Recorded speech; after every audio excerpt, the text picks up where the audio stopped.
Dear students, today we will discuss the estimation of sodium benzoate.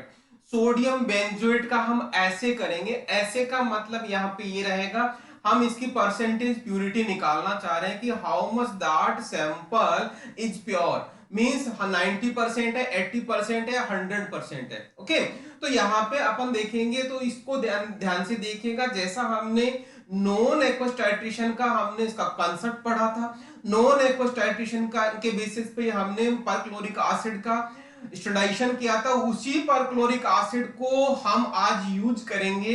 तो यहाँ पे हमको किस तरह से चलना है, शुरुआत आपको बहुत सारी बुक्स में या बहुत सारे वीडियो लेक्चर्स में आपको ऐसा मिल जाएगा कि डायरेक्ट आपको प्रोसीजर बता दिया, कैलकुलेशन बता दी। लेकिन यहाँ पे एक चीज मैं यहाँ पे क्लियर करना चाहूंगा कि आपको एग्जाम में यदि ये क्वेश्चन आता है, write short note on SE of sodium benzoate या discuss SE of sodium benzoate, तो सबसे पहले आपको प्रिंसिपल लिखना ही पड़ेगा।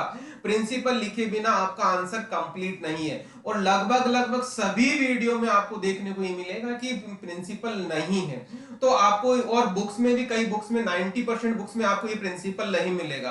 तो हमें पहले सबसे पहले याद शुरुआत करनी है, किसकी बात कर रहे हैं, सोडियम बेंजोएट एस्टिमेशन की बात कर रहे हैं। तो सबसे पहले हमारा है इसमें प्रिंसिपल। ओके, प्रिंसिपल किसके बेसिस पे, ऑन द बेसिस ऑफ, आप लैंग्वेज लिखेंगे तो लिखेंगे इट्स एस्टिमेशन और ऐसे is carried out on the basis of non aqueous titration. मैंने यहाँ पे सिंपल सा नॉन एक्वस टाइट्रेशन लिखा है। ओके, तो ये चीज तो ये ध्यान रखिएगा। फिर उसके बाद में नॉन एक्वस टाइट्रेशन में हम स्टेप बाय स्टेप चलेंगे। तो देखिएगा नॉन एक्वस टाइट्रेशन में बट ऑब्वियस है कि यहाँ पे वाटर यूज नहीं करेंगे, ग्लेशियल एसिटिक एसिड यूज करेंगे। तो क्या होता है, ग्लेशियल एसिटिक एसिड क्या करता है, ओनियम आयन बनाता है। That onium ion is a very strong acid. किसके साथ बनाता, परक्लोरिक एसिड के साथ में। तो देखिएगा ये एसिटिक एसिड है, ये हमारा एसिटिक एसिड हो गया। ओके, ये एसिटिक एसिड हो गया और फिर ये हमारा परक्लोरिक एसिड हो गया। परक्लोरिक एसिड रिएक्शन करके ये आपका ओनियम आयन बना देता है और इसको बोलते हैं परक्लोरेट आयन। क्या बोलेंगे, परक्लोरेट आयन। ओके, ये परक्लोरेट आयन हो गया। और जैसा मैंने बताया कि स्ट्रॉन्ग एसिड है, हाईली स्ट्रॉन्ग एसिड है। कि कैसे समझिएगा, जो एसिटिक एसिड है वीक एसिड है, लेकिन इसकी प्रोटॉन एक्सेप्ट करने की प्रोबेबिलिटी है due to the oxygen nature. Oxygen का क्या, इलेक्ट्रॉन अवेलेबल होता है, तो इलेक्ट्रॉन होने की वजह से वो क्या करता है, प्रोटॉन को एक्सेप्ट कर लेता है। लेकिन एट द सेम टाइम जैसे उसको प्रोटॉन एक्सेप्ट कर लिया, इमीडिएटली वो क्या करता है, वो पॉसिबल नहीं हुआ था, रिटेन नहीं कर पाता, तो इमीडिएटली रिलीज कर देता है। जो मोइटी जितनी जल्दी प्रोटॉन रिलीज करेगा वो उतना स्ट्रॉन्ग एसिड होगा। तो यहाँ पे ये स्ट्रॉन्ग एसिड की तरह काम करेगा, जिसको हम ओनियम आयन बोल रहे हैं। ओके, दूसरा पॉइंट देखिएगा, ये ओनियम आयन सिंपली रिएक्ट करेगा सोडियम बेंजोएट से और शार्प एंड पॉइंट देगा। तो यहाँ पे जितना ज्यादा स्ट्रॉन्ग होगा, मैंने बताया था टाइट्रेशन कर्व की, non aqueous sorry titration curve बताए थे मैंने एसिड बेस टाइट्रेशन में, ध्यान दीजिएगा। जहां पे स्ट्रॉन्ग एसिड या स्ट्रॉन्ग बेस होगा तो वहां पे शार्प एंड पॉइंट आता है, एंड पॉइंट इमीडिएटली ऊपर जाता है। तो इसी वजह से ये आपका सोडियम बेंजोएट हो गया, सोडियम बेंजोएट हो गया। और दूसरा पार्ट ये हो गया आपका जिसमें पॉजिटिव चार्ज है, जिसको हम ओनियम आयन बोला था, ओनियम आयन बोला था, और इसको हमने परक्लोरेट आयन बोला था।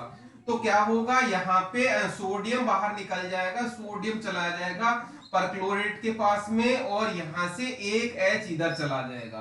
तो यहाँ पे ये बेंजोइक एसिड बन गया, यहाँ पे एसिटिक एसिड बन गया, और सोडियम परक्लोरेट बन गया। इसका क्या नाम है, सोडियम परक्लोरेट। ओके, तो यहाँ पे अल्टीमेटली आप देखेंगे तो रिएक्शन किसके बीच में हुआ, जो शुरुआत में हमने एसिटिक एसिड लिया था वो एसिटिक एसिड वापस रिलीज हो गया एज सच। ओके, लेकिन यहाँ पे रिएक्शन किस किस के बीच में दिख रही है, सोडियम बेंजोएट और परक्लोरिक एसिड के बीच में, क्योंकि सोडियम का एक्सचेंज हो गया वहां पे। ओके, तो ये बेसिक प्रिंसिपल है जिसके बेसिस पे हम करेंगे रिएक्शन को या इसका एस्टिमेशन करेंगे। इसका प्रोसीजर कहूंगा तो बहुत सिंपल प्रोसीजर है, देखिएगा ध्यान देना, प्रोसीजर की बात कर रहे हैं अपन। प्रोसीजर में देखिएगा 0.25 ग्राम सोडियम बेंजोएट ले रहे हैं, 25 ml में हम डिसोल्व कर रहे हैं। कीप इन माइंड हम ग्लेशियल एसिटिक एसिड ही लेंगे, ध्यान देना, हम यहाँ पे वाटर नहीं लेंगे। जनरली स्टूडेंट ये गलती कर देते हैं, तो यहाँ पे प्रिंसिपल में एसिटिक एसिड लिख दिया और यहाँ पे क्या कर देते हैं, वाटर ले लेते हैं। तो ध्यान रखें, हम ये गलती नहीं करनी। ओके, फिर उसके बाद में उसको डिसॉल्व कर रहे हैं, लेकिन यदि डिसॉल्व नहीं होता है तो उसको गर्म करना है, मतलब वार्म करना है। ये हमारा दूसरा स्टेप होगा। यदि हमने गर्म किया है तो उसको कूल करना है और 2 ड्रॉप उसका क्रिस्टल वॉयलेट का इंडिकेटर डालेंगे। अगेन यहाँ पे चीज और बता दूं, क्रिस्टल वॉयलेट वाला जो इंडिकेटर है again acetic acid, glacial acetic acid में बना होना चाहिए, नहीं तो वो काम नहीं करेगा, हमारी पूरी रिएक्शन ही कैरी फॉरवर्ड नहीं होगी। क्योंकि यदि आपने वाटर कंटेंट आपने डाल दिया तो आपको क्या करना है, वो रिएक्शन नहीं होगी, मतलब नॉन एक्वस टाइट्रेशन परफॉर्म नहीं होगी। ओके, फिर उसके बाद में ध्यान देना, जैसा हमने पिछली क्लास में डिस्कस किया था, टाइट्रेट विद स्टैंडर्डाइज्ड 0.1 HClO4, मतलब पर क्लोरिक एसिड को स्टैंडर्डाइज पर क्लोरिक एसिड लिया है, पर क्लोरिक एसिड स्टैंडर्डाइज होना चाहिए, उससे हमें टाइट्रेट करना है, मतलब ब्यूरेट में लेना है। ओके, और एंड पॉइंट कहां होगा, ग्रीन, लाइट ग्रीन कलर आते ही हमारा एंड पॉइंट हो गया। ये हमारा कंप्लीट इसका प्रोसीजर हो गया। ओके, ये तो ये कहानी हो गई। दूसरी कहानी देखिएगा, दूसरा स्टेप ये है, परफॉर्म ब्लैंक टाइट्रेशन। मैंने ब्रैकेट में क्या लिखा है देखिएगा, ध्यान से देखना, विदाउट सोडियम बेंजोइट सैंपल। इसका मतलब क्या होता है, ध्यान देना, ये पूरी की पूरी प्रोसीजर वापस आपको फॉलो करनी है उस टाइम पे, और लेकिन उसमें सोडियम बेंजोएट नहीं डालना, बाकी पूरी की पूरी टाइट्रेशन परफॉर्म करनी है। इससे क्या होगा, यदि इसमें कोई एरर हुआ होगा तो उससे क्या होगा, एरर को मिनिमाइज हो जाएगा। एरर को मिनिमाइज करने के लिए इसको किया जाता है। तो यहाँ पे ब्लैंक टाइट्रेशन हम परफॉर्म करते हैं। ओके, तो ये हो गया हमारा प्रोसीजर। अब अपन बात करेंगे इसके कैलकुलेशन की। तो आप आ जाओ, कैलकुलेशन का पार्ट आ गया हमारे ये वाला। कैलकुलेशन में ध्यान दीजिएगा, पहला पॉइंट देखना, molar mass of sodium benzoate होता है तो 144.11 ग्राम पर मोल होता है। इसका मतलब सीधा सीधा सिंपल सा बात है, 144.11 ग्राम यदि 1 लीटर में डिसोल्व करूंगा तो 1 मोल का सॉल्यूशन बनेगा। तो यही ध्यान रखना है, ध्यान दीजिएगा। दूसरा पॉइंट में बोल रहा हूं, समझना लॉजिकली, 1 ml 0.1 HClO4 मतलब पर क्लोरिक एसिड का 1 ml 0.1 N वाला 1 ml ऑफ 0.1 सोडियम बेंजोएट बराबर होगा।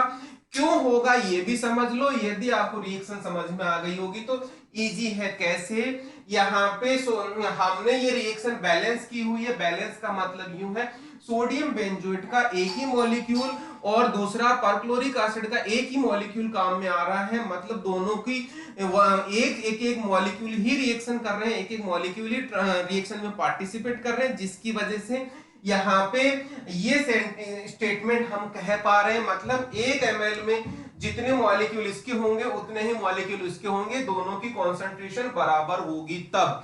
ओके, तो इसका मतलब ध्यान दीजिएगा। नेक्स्ट इसी के बेसिस पे हमारा थर्ड स्टेटमेंट आता है, 1000 ml ऑफ सोडियम बेंजोएट, वो कितना 0.1 N के बराबर कितना होगा, ध्यान देना 1000 ml है तो इतना ही होगा, लेकिन आपने 1 N होगा तो इतना था, लेकिन 0.1 होगा तो 14.41 ग्राम हो जाएगा। ये तो आपको समझ में आ गया होगा। फिर उसके बाद में फोर्थ पॉइंट देखिएगा, 1 ml, इसी की बात करें, 1 ml ऑफ सोडियम बेंजोएट कितना होगा, इसमें इसका डिवाइड करते हैं 1000 ml का तो 1 ml के बराबर हो जाएगा। इसका मतलब ये हो गया 1 ml सोडियम बेंजोएट कितने ग्राम के बराबर होगा, 0.01441 ग्राम के बराबर होगा। इसको बोलते हैं क्या, फैक्टर बोलते हैं इसको हम, जो हम यूज करने वाले हैं। ओके, अब इसी फैक्टर को यूज करते हुए आपका जो purity, percentage purity of sodium benzoate की कैलकुलेशन कैसे करेंगे, ये वाला पार्ट है, मतलब जो हम शुरुआत में एम लेके चल रहे थे। ओके तो यहाँ पे ध्यान देना, एन एन क्या है, एन है normality of perchloric acid, V क्या है वॉल्यूम ऑफ परक्लोरिक एसिड जो आपने ब्यूरेट में भरा था उसमें आपकी जो रीडिंग आई थी, और ये आपका फैक्टर हो गया इनटू बाय 100, बटोबे से परसेंटेज निकालेंगे तो क्या होगा 100 से मल्टीप्लाई करना पड़ेगा। W क्या हो गया आपका, W वेट हो गया, और 0.1 क्या हो गया इसकी कॉन्सेंट्रेशन होगी। इस तरीके से आपका आंसर निकल जाएगा, जिससे आपको क्या करना है, यहाँ पे मैंने एक चीज बताई है, यही चीज यहाँ पे बताई है, मतलब ये पॉइंट एन हो गया, ये V दूसरा V हो गया, और तीसरा W हो गया जो मैंने आपको बताया, मतलब normality of HClO4, volume of HClO4 and weight of sodium benzoate. ये हो गया आपका पूरा का पूरा कंप्लीट। अब मैं बात करता हूं, आपको जैसा मैंने बताया शुरुआत में, यदि यूनिवर्सिटी एग्जाम में क्वेश्चन आता है तो आपको शुरुआत करनी सबसे पहले प्रिंसिपल में दोनों रिएक्शन लिखनी है और इसका एक्सप्लेनेशन बोलना, जैसे मैंने आपको बताया है क्यों कि ओनियम आयन कैसे स्ट्रॉन्ग एसिड बन जाता है और यहाँ पे सोडियम बेंजोएट किस तरह से रिएक्शन करता है, ये सारी चीज आपको बतानी है। शॉर्ट में मैंने जो जो पॉइंट्स को आपको इलोबरेट करना है वो मैंने बता दिया है, वो लिखा हुआ आपके सामने। उसके बाद में आपको प्रोसीजर करना है, प्रोसीजर के बाद में लास्ट में आपको ये कैलकुलेशन समझानी है और फॉर्मूला लिखना है। This is all about estimation of sodium benzoate. Okay